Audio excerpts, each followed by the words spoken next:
Марин Кирков се казвам.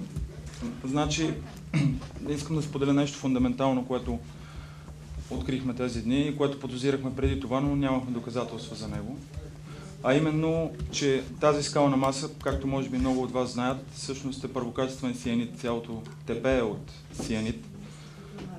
И също е ползван, както някои тепета са ползвани вече, са правени павета от тях, чрез шлайфане и обработка. До момента са извозени около 2000 кубични метра от нея и вчера разбрахме къде се извозват.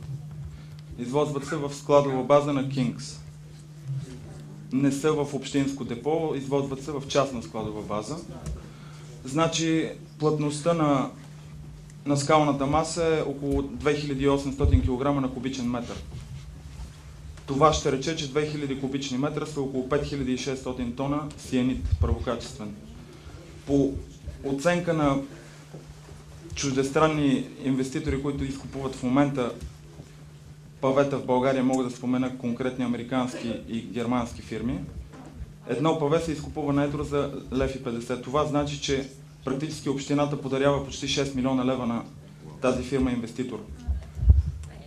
И това също ще рече, че техният проект, който е за 3 милиона лева, е всъщност връщане на част от подаръка на общината. Поне така го виждам аз. Ако имате други мнения по въпроса, можете да си коментирате.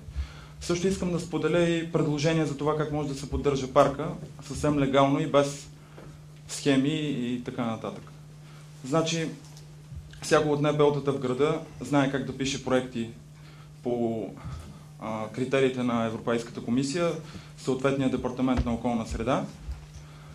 По съвсем груби сметки, това може да го направи всяко НПО, по съвсем груби сметки поддръжката на целия парк Бунарджик, включващ 3 човека охрана, които да бъдат на смени, плюс 2 професионални косачки, плюс договор с Лесотехническия институт, да речем за 2 пъти годишно преглед и залесяване съгласно стандартите, не би излязло повече от 20 000 евро на година. Грубо. Но общината очевидно за 5 години не е стигнала до подобна идея, въпреки че става въпрос за много по-малко пари и съответно много по-малък шанс за измами.